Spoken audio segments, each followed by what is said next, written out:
thereby would be expensive, and now the people don't have any, enough liquidity because the layoff is being made, and different austerity measures and austerity drive is being adopted by organizations.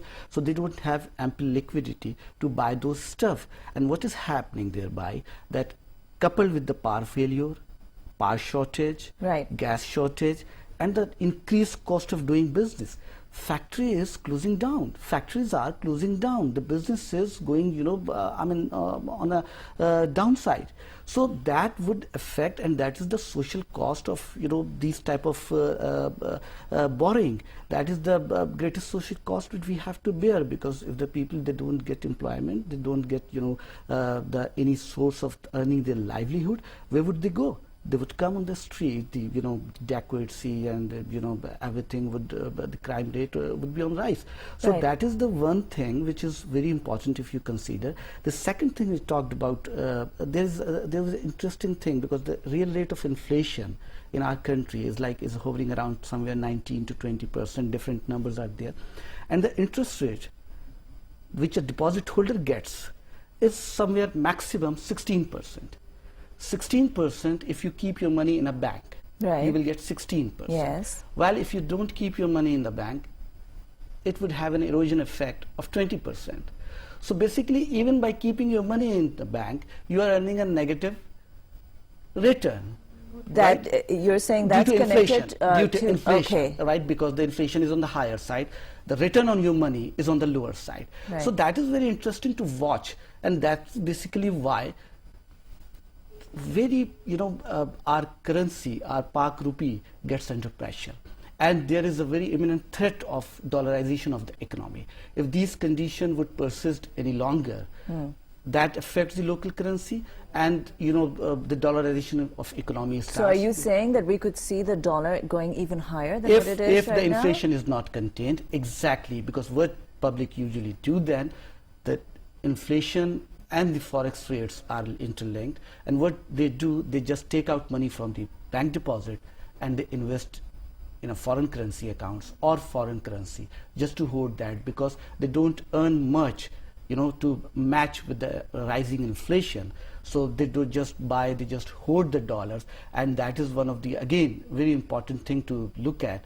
And again, our dollar reserves might go down due to this fact, and the dollarization of the economy might start if we would not be able to contain. That spells trouble for people who are planning, a holiday abroad or something like that, right? Well, I mean, if you talk on the micro level rather than the macro. I'm talking about the macro level, because again, you would have a lesser amount on your forex reserve. Again, you would have less expending, and again, if the dollarization of the economy starts, then where would it stop? Nobody knows. That's right. And again, okay, Rashid, sorry, I have to interrupt you, because it's time now to go over to the news studio and get the headline news. Adnan Jafar is going to do that for you. Meanwhile, we were going to talk about sugar, but the Farmers Association has disappointed us and said that they're not going to make it. So we're going to keep Rashid here for a while longer, and when you come back from the news break, we're going to talk some more about the aid that is coming in, where it goes, how it affects you. Over to the news studio for you. Keep watching Dawn News.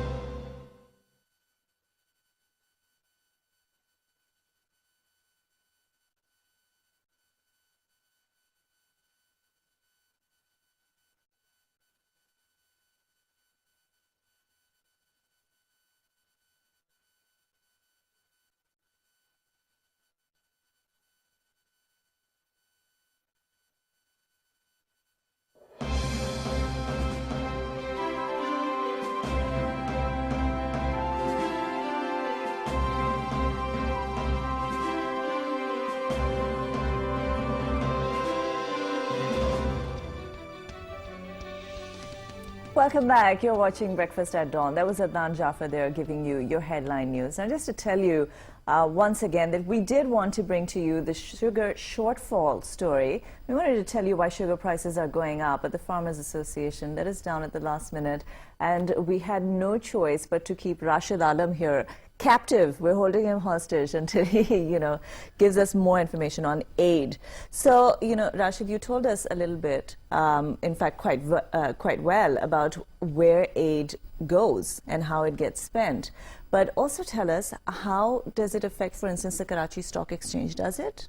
Well, definitely, when the foreign lenders, especially the IMF and World Bank, because World Bank is also coming into picture. You must have heard about that, the $500 billion World Bank aid, to Pakistan, and then it's coupled with the $200 million Asian Development Bank's aid. So definitely these are the positive signs as far as, the international monetary agencies and international lenders and donors, they are reposing trust in Pakistan, and they want to do more in Pakistan. They want to lend in Pakistan, because you see these agencies have their internal mechanism of getting money from their members country, and when the member country give them the money to spend on, so they have an obligation thereby to utilize that money judiciously, properly, and in the larger interest of their member countries. So if they are paying them the money, it means Pakistan, they are seeing the viability in Pakistan and they want to make it more prosperous.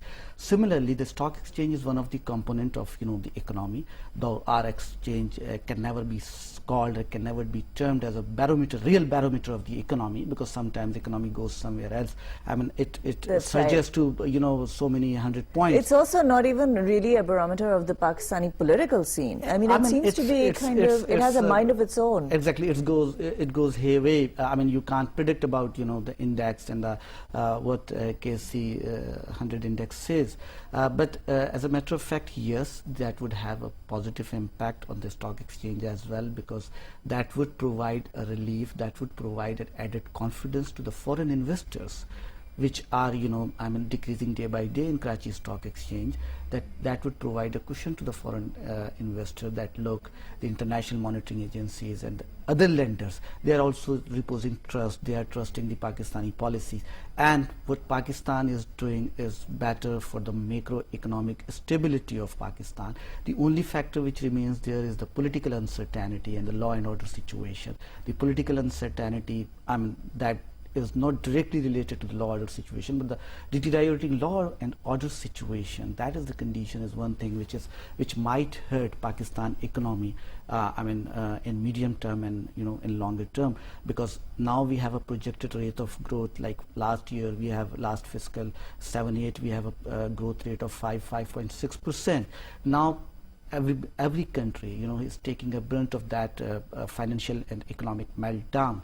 And but also tell me, Rashid, how does it impact the GDP?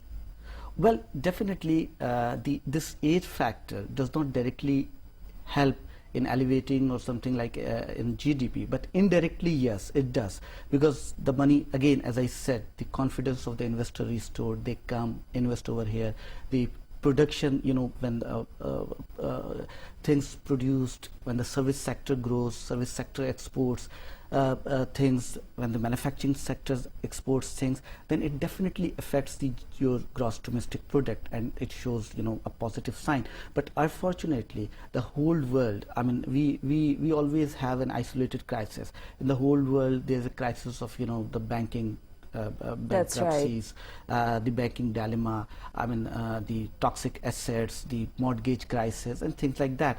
But we are safe as far as the banking and financial institutions are concerned. But again, our